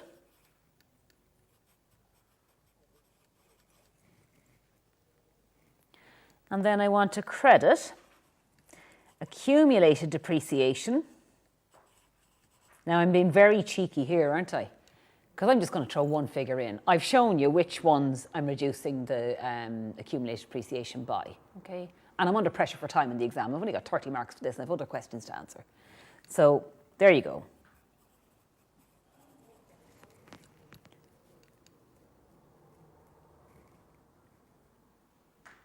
Any questions on that? No? Okay. There is a lot of workings to be done, all right? And what I'm doing is I'm not taking shortcuts. I'm carefully multitasking. Okay? That's all right. That's allowed, isn't it? Shortcuts mean you might miss something out. Just trying to do two things at the same time. But this takes practice, doesn't it? Okay. Next thing then that we want to look at, so there's loads of other notes there. The next note tells us about the investments. I might just remind the examiner that when I was reading down through this, I copped straight away that that's a non-adjusting event. So I'll tell him in my note number 5 for the investments, decline in value, non-adjusting event.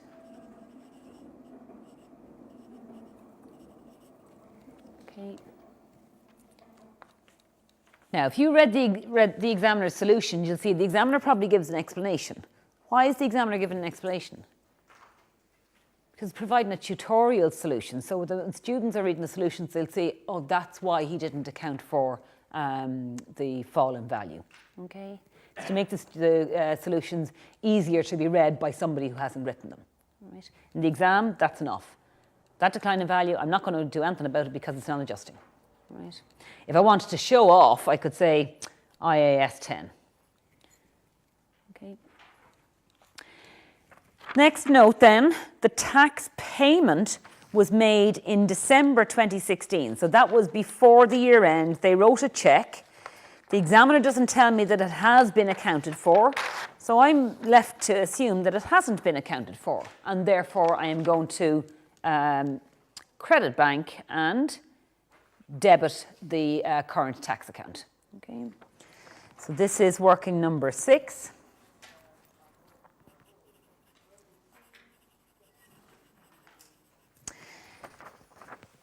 So we're debiting current tax with, sorry? Yeah. So,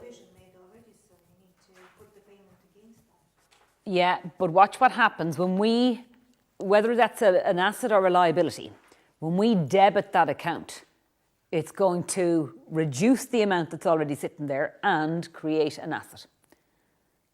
Okay. One easy way of remembering the debits and credits: money out of the bank is always a credit. Okay. Always, always, always. What about the bank statement? They're wrong. Okay. If your bank statement says credit, that's the bank's records of its transactions with you. In the accounting records, we're looking at our records of the transactions of the bank, so it's the other way around. So money out of the bank is always, always a credit. Okay. And if I know we paid 20,000, credit bank, where do I debit? The other side has to go to a tax account of a choice of two. There's a current tax payable balance there, or there's an income tax amount. The current tax payable is the one. Okay. What happens then to this one, The income tax one is going to go as an expense into profit or loss. Yeah. Okay. So we're debiting current tax with 20,000 and crediting bank.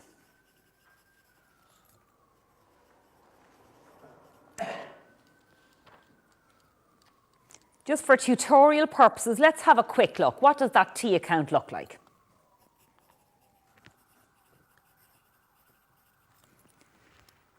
So we saw on the trial balance that there was a current tax payable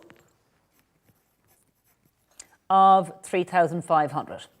So a liability is a credit balance. And we've just said debit that account and credit bank with 20,000. Okay. Oh, 16,500, sorry. I did the addition and subtraction in my head and I wrote the answer down. Okay, so the balance brought forward is 16,500. We've written a cheque that we've just accounted for as credit bank debit the current tax account. And after that entry, we will then have a balance carried forward of 3,500. We added up both sides, insert the higher figure into both totals.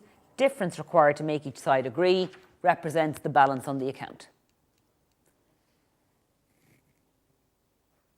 Now, when we get to the statement of financial position, I'm going to show you how I do that. Take account of this working here and this trial balance figure together in one line without having to do out a T account.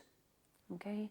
But it's a matter of being methodical and, you know, as you're putting in what's the amount in the trial balance, if any. Did I do any workings on it? Bring them together, come up with my final figure. Well, that's what's confusing, because in the answers to the papers, they go through the whole allowing for that in the T account, then reversing the putting the payment, and then doing all this kind of transactions. Okay. Are you able to follow what we're doing as we're going along here? It's not as visual as the examiner, the answers are, but Yeah. But the only thing about it is you don't have Excel in the exam. So you have handwriting. it's the extra number of transactions that show in the answers in the T account or journal entries compared to that. Okay. Extra steps. It really is about getting comfortable with your knowledge of double entry bookkeeping and be able to keep track of all the different steps and know where you're going to. I know I'm going to end up with a statement of financial position and a statement of profit and loss and other comprehensive income. And I know when I get there, I'm going to be coming back, looking at these workings, picking up 1 or 2 workings at a time, along with information from the trial balance. I didn't just wake up this morning and decide, I'm going to try a new way. Every time, for years and years and years, this is the way I do it. So it's obviously very comfortable for me. This way because you don't have as many steps as the answer shows. So it's just Yeah. getting used to this kind of. But it takes practice. Yeah. And to be able to do it, you don't have to be years and years doing it, to be able to do it in that methodical way where you're keeping track of. It's a little bit like making the dinner and making the lunch for the next morning and loading up the dishwasher all at the same time. It's a couple of tasks, but I know it's all going to be clean when I'm done. All right. Hope. That was our tax payment. Next little bit, and here was the examiner very kindly giving us a reminder, don't forget your investment income because there's some nice easy marks going for this. The investments are 120,000. Interest at 4% is earned per annum. And we can see that there's investment income there already of 3,600. So I only have to account for the investment income that I've earned, not yet received. Okay. So if we take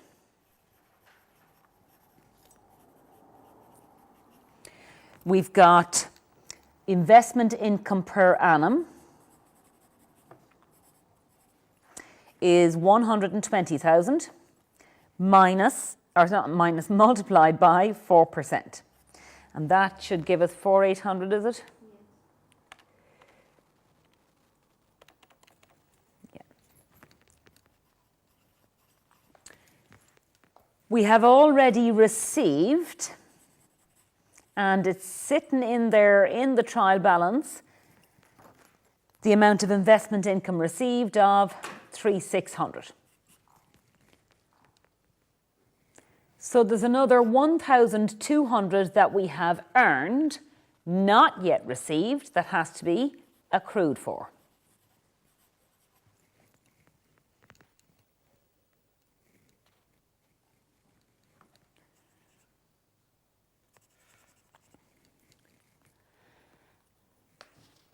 Now, the debits and credits. Is this an asset or a liability? Yeah, it's an asset. I've earned income, I haven't yet received it, therefore I want to debit an asset account. Okay. What other account do I want to credit?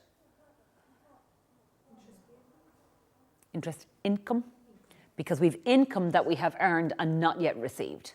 Okay. No, we're going to recognise this in the profit or loss. Yeah. So we've got a debit to our interest receivable. Or you could have called that other receivables, because we know that we'll have trade receivables and then other receivables. And that's 1,200.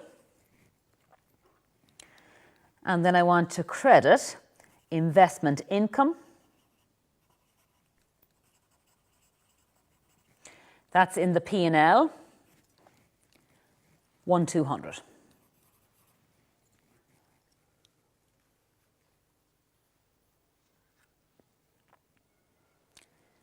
Any questions on that? Okay. In note 8, they tell us that we received and recovered a 4,000 bad debt previously written off in December 16. Okay. So money into the bank. Do I debit or credit the bank account? Debit. So bad debt recovered.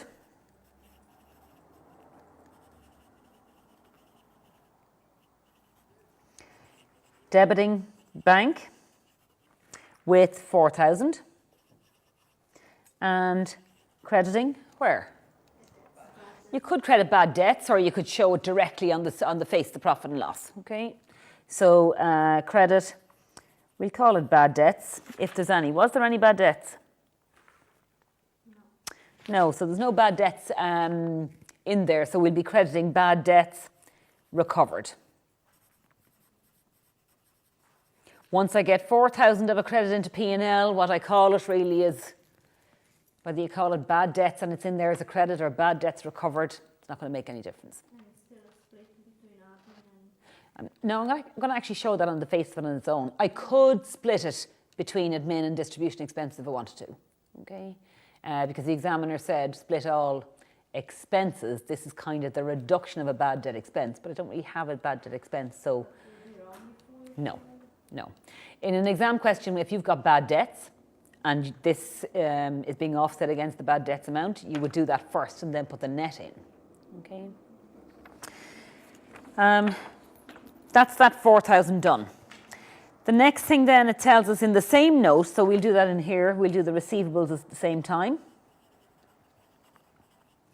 It tells us that we have to make an allowance for doubtful debts of 4%.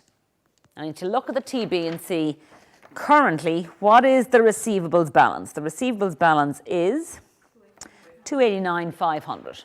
Okay. Did we make any adjustment to receivables? No. Now, strictly speaking, we should have. Okay. We should have reinstated the debt of 4,000 and then shown it as being paid. Well, I'm in the exam under pressure. I'm not going to do a debit and credit of 4,000. Telling you the extra steps that they've Yeah. shown in the answers. Yeah. Oh, so much. Yeah. So if I lose a half a mark for not showing the debit and credit of 4,000, well, I'm at 99.5% now. All right. So it's not making any difference to the rest of the numbers. But strictly speaking, there is a debit to receivables to reinstate the debt, and then the credit amount would go to receivables. Okay, so I've got 289,500. It's not adjusted by anything else. All I have to do now is calculate what is the amount of the allowance to be shown on the statement of financial position. So the required allowance balance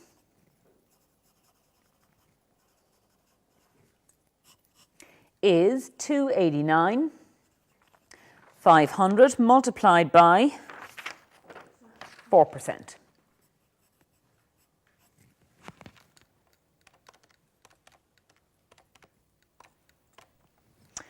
So I want the balance to be 11,580 at the end of the year. If I look at the trial balance, it tells me there is already a balance there of 12,200.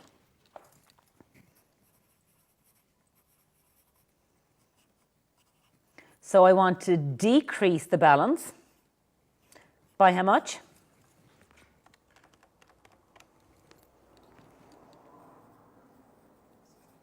$620.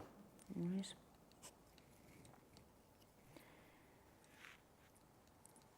Debits and credits.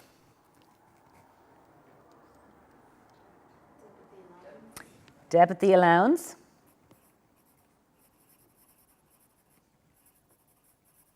And this is in the statement of financial position. A clue as to the debit and credit there. If you look at the allowance on the statement of financial position, it's there as a credit balance at 12,200. Whatever I do in that account, I want that balance to come down. So it's going to have to be a debit. And if I've worked out the debit there, the other side of the entry is a credit. Where am I going to put the decrease in the allowance? The credit. Profit or loss? Yeah, okay. Will we show it on its own or stick it in with expenses? Probably not going to make much difference, but let's just stick it in with expenses because the increase probably went in with expenses in previous years. And remember, we've got to maintain consistency, okay? So, credit, expenses, and right the way through it, we have a split of expenses between admin and distribution. So I've got a debit to the allowance account of 620 and 310 of a credit to each of admin expenses and distribution expenses. Now, do you know the one thing I find with these is, I know it's a credit, okay? And I've got it written down that it's a credit. But then when I go to bring it into the working, if I forget to put my brackets around it, because this is a credit in a list of expenses, it looks like I didn't know what I was doing. Okay, so when we get there, would somebody shout brackets at me, please? Okay. So that's number 8 for bad debts and receivables. So we'll change page again and we'll deal with the intangibles.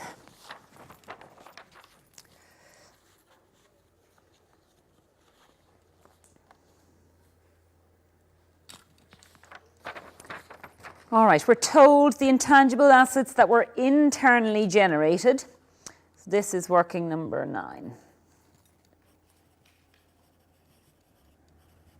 So we had the write-off of the internally generated intangibles. If we wanted to show off, we could say does not satisfy the criteria of IAS 38. But the real marks are going for show me your debits and credits. So I want to get rid of an asset. There's currently a debit balance in intangible assets that I want to get rid of and recognise an expense in profit or loss. What's the debits and credits? Debit the expense and credit the asset, isn't it? So I'm debiting. Again, it's expenses and we have to split them all between admin and distribution.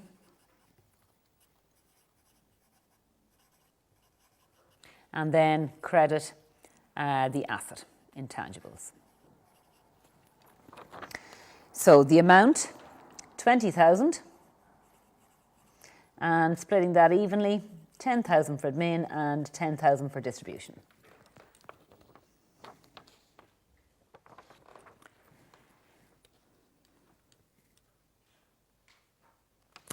While we're there, the intangible assets balance was 240,000. I've just written off 20,000 of it, and then I'm told to calculate amortization. Okay. So amortization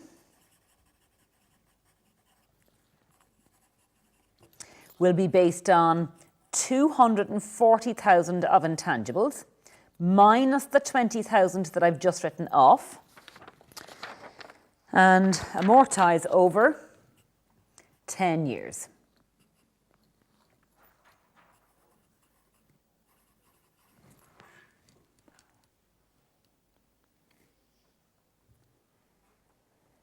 So I want to recognise an expense of 22,000 and reduce the value of an asset by 22,000. So what's the debits and credits?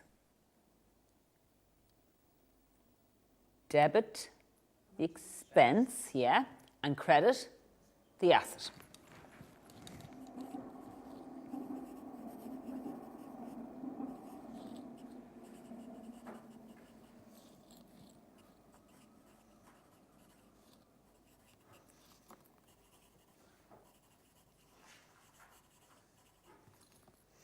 So this is 11, 11, and 22.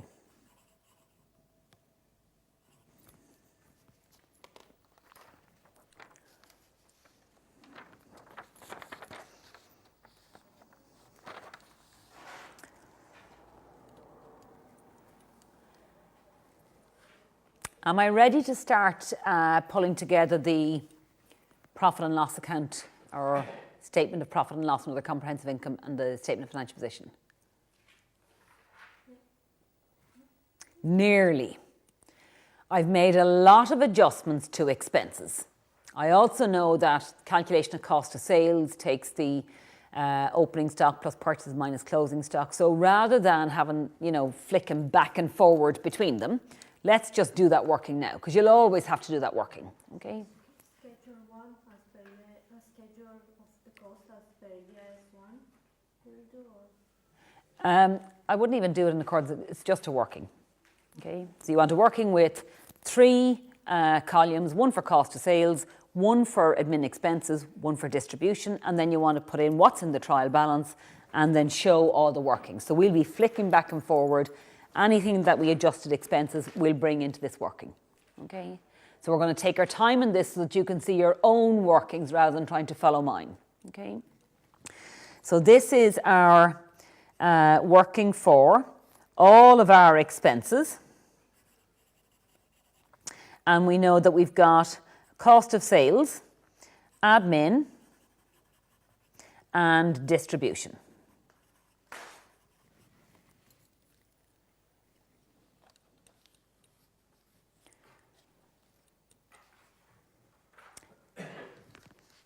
Per the TB, they tell us in the trial balance that you've got some opening inventory of 186,400. Do you remember I said to you earlier on, some easy marks for copying that figure onto the right place in my page? Okay. I've also got purchases, and purchases are 1,984,200.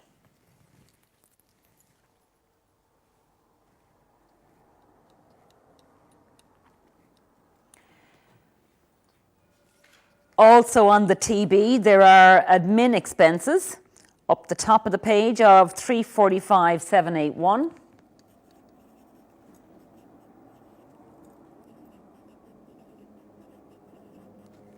And further down, there are distribution costs of 457,810.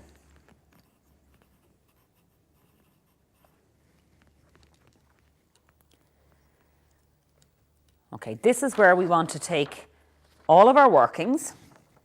So we want to flick back down through all the workings and see where at any stage did I say debit or credit, cost of sales, admin expenses, and distribution expenses. Okay. Working number 1, we said credit cost of sales with 231,600. Okay. And that was for closing inventory. Now, look how easy I'm making it for the examiner. If I don't have the right number in there, will you ever go back and have a look at working number 1 and see was it just a silly mistake or did I not have a clue at all? Okay. 231,600. Here's where my little bit of knowledge of double entry comes in. I'm saying here in this working credit cost of sales, this is a debit in the P&L.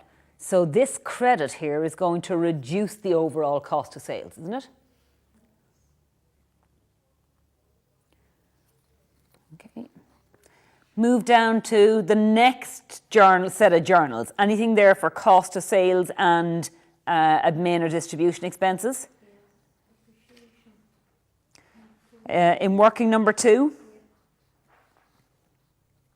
What depreciation figure from working number 2? 74,300 for each. Back before that. So working number 2, we did the fixed asset additions and disposals.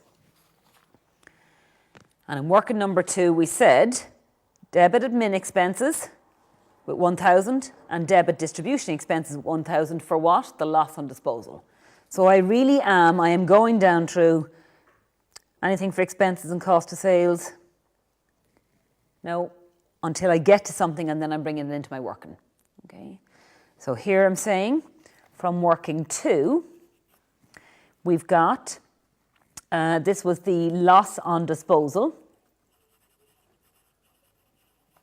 And the loss on disposal, we said, has to be split 1,000 into admin and 1,000 into distribution costs. That was not number 3. That was number 2.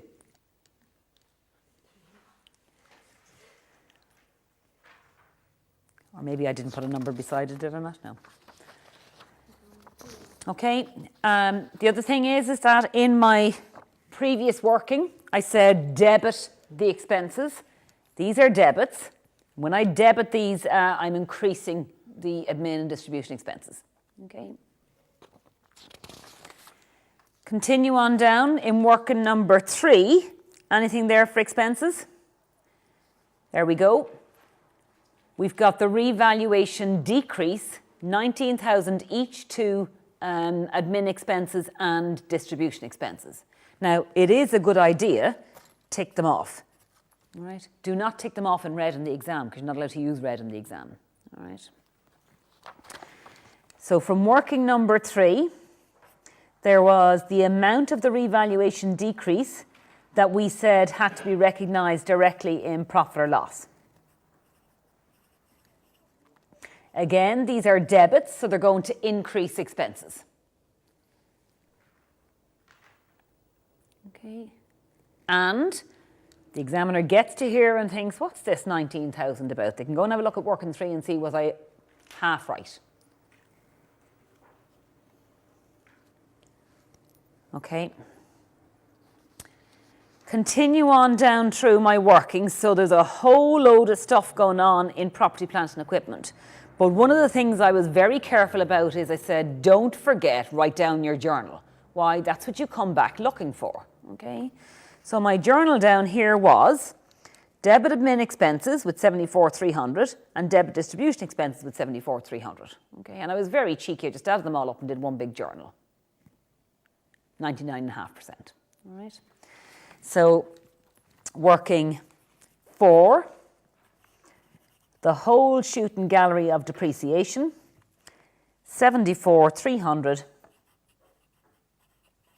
into admin and distribution costs.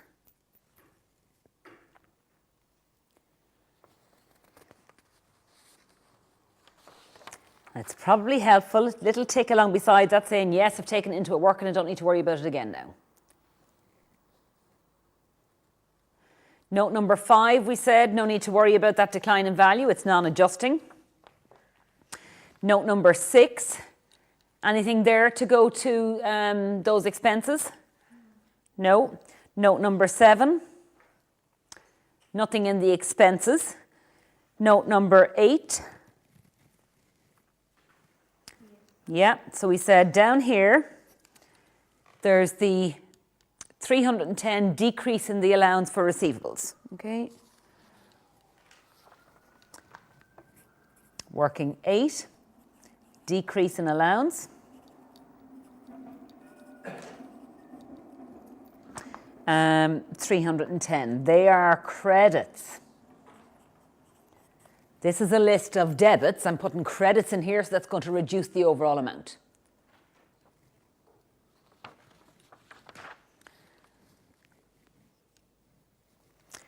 Working number 9. Anything up there that we said had to go into expenses? You're one number ahead of my workings. So it's your number 10, I think. Okay, so we had the write-off of the internally generated intangible asset. Okay. Doesn't matter how you call it. No. So write-off intangibles, 10,000 of a debit to each of admin expenses and distribution expenses.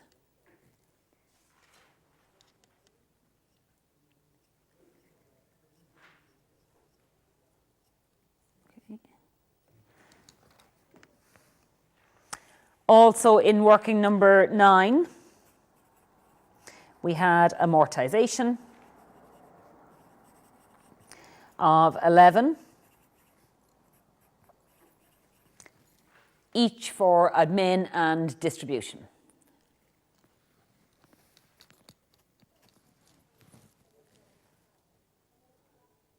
Okay.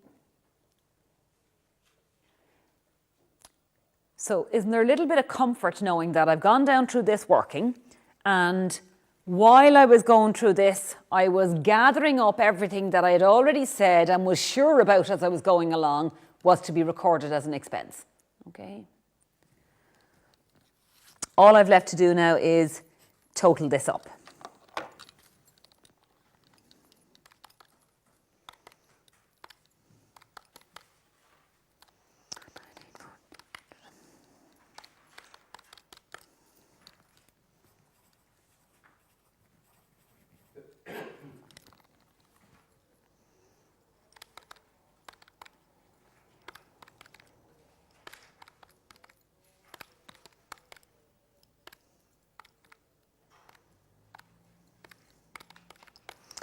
So do you get 460771 for admin expenses? Yeah.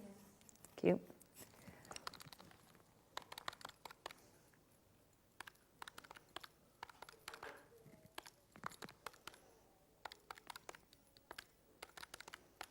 and 572,800 for distribution expenses.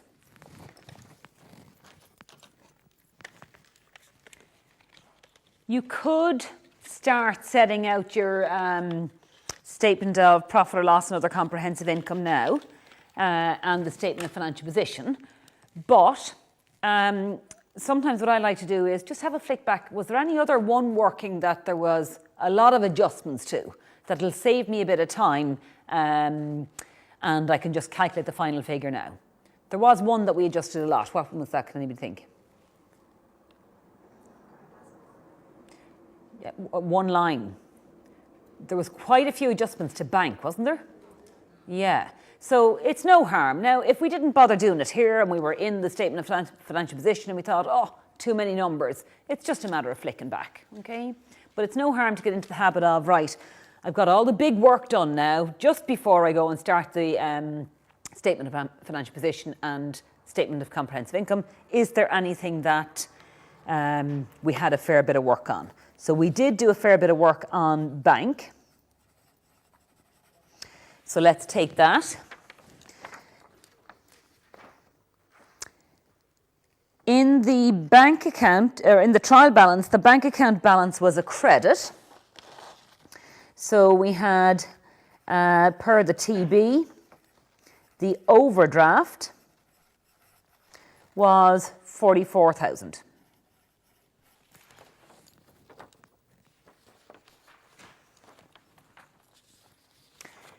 And a quick look down through the workings. Where did I say I wanted to adjust bank? Working number 2, we said credit bank with 70,000. So working number 2, this was on the new truck. 70,000 of a credit. In working number 6, there was a tax payment of 20,000.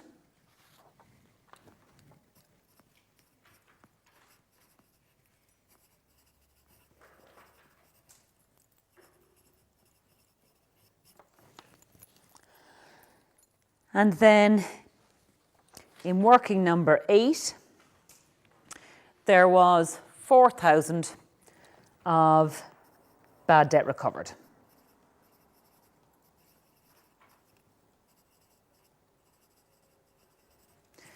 Now, that 44,000 of an overdraft is a credit balance. The payment for the new truck was a credit to bank. The tax payment, a credit to bank. The bad debt recovered is a debit.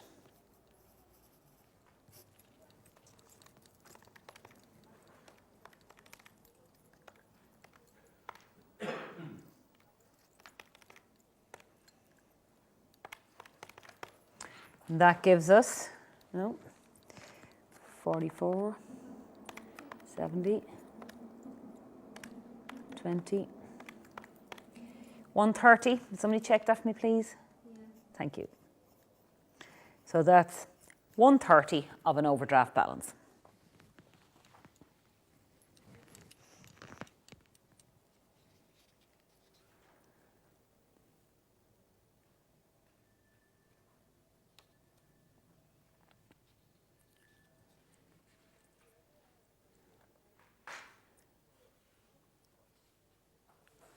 Okay, so if we say that we've got maybe 3 or 4 minutes left in time, what do we want to do to pull together that all those workings into statement of comprehensive income and statement of financial position?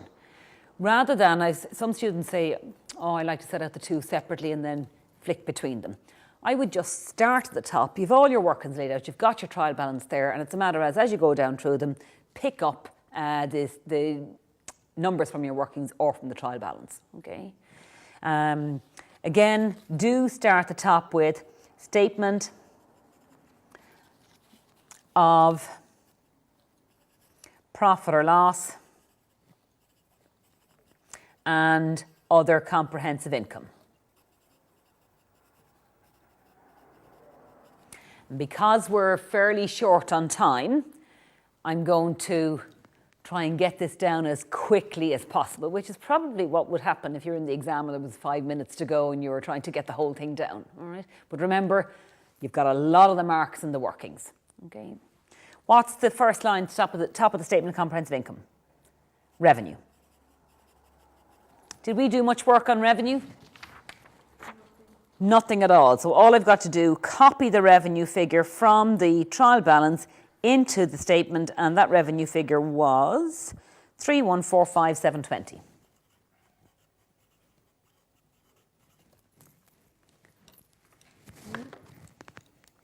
What's the next line?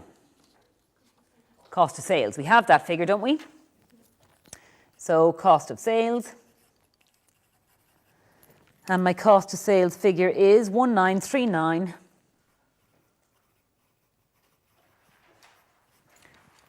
And because we're stuck for time, I'm not going to do all the addition and subtraction. I'm just going to put the figures in where they go. Okay. So there would be a gross profit figure here. Then we would show,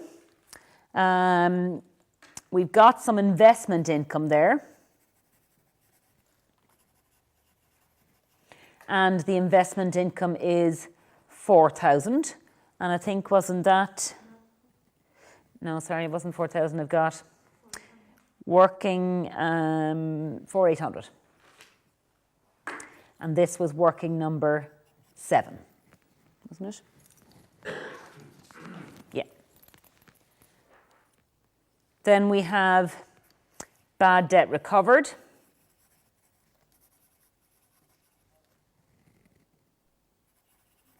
And the bad debt recovered was working number 8, 4,000. We have our administration expenses.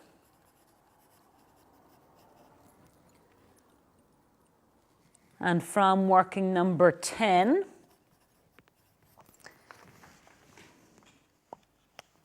$460,771.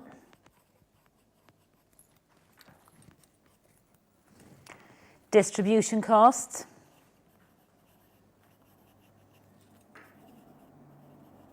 Also from working number 10, 572,800. We'd add all those up. What's the name of the figure we'd get there? Profit before tax.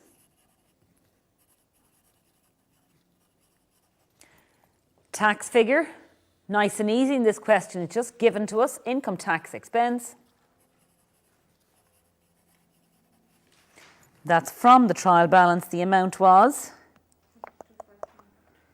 thank you, 32,500 was it?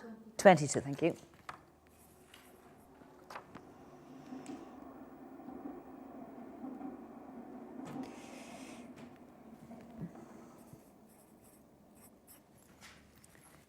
We'd add that up, and what would we call that figure? Profit for the year, or profit after tax. What comes next? Other comprehensive income.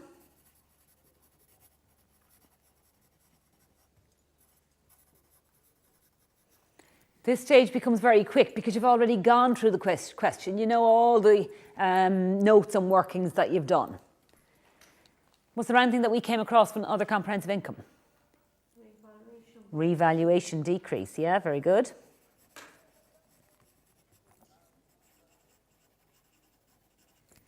And the revaluation decrease that we said had to be recognised there was the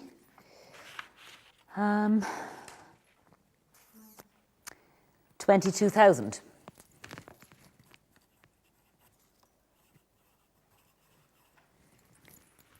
That's a credit to other comprehensive income.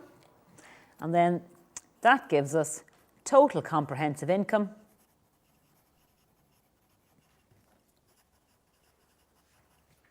for the year.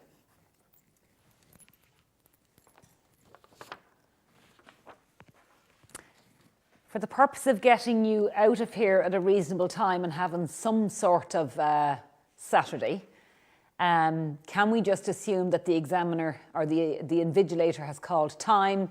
Please put down your pencils, do not write on your exam page. And we're going, it's all right, I'm at about 90% there. Okay. The bulk of the marks are going for the workings. You've got to be methodical in there. And that lends itself then to very quick preparation of the statement of financial position and statement of comprehensive income. Okay. Any questions on that? Something to practice. And you could just decide, you know what, I'm going to stick with my T accounts because it's what I know. Last little thing then, just before you go, so that, you know, we can have some sort of farewell before you walk out the door. Do any of you have any questions relating to financial accounting, the exam, anything like that? No? Not at 4:10 on a Saturday, I don't. Okay, so last little thing. Financial accounting, this is not the last you've heard of financial accounting, all right? You've got corporate reporting to come. You've got advanced corporate reporting. You've got auditing, audit practice and assurance services should you choose that elective, okay? And all of those exams require a fundamental understanding of double entry bookkeeping and you know, to develop an understanding and appreciation for the accounting standards and how they work and how they operate. Okay, so it really is worth to spend the time now building those proper foundations because it will just prevent issues later on. The other thing, and I know I've repeated this over and over and over again, but honestly the key is practice the questions until you're so familiar with them that you think, all right, enough. Okay, I've done enough now, I'm ready to go. If I do any more, I'll start writing the questions. All right. Best of luck, everybody, in your exam.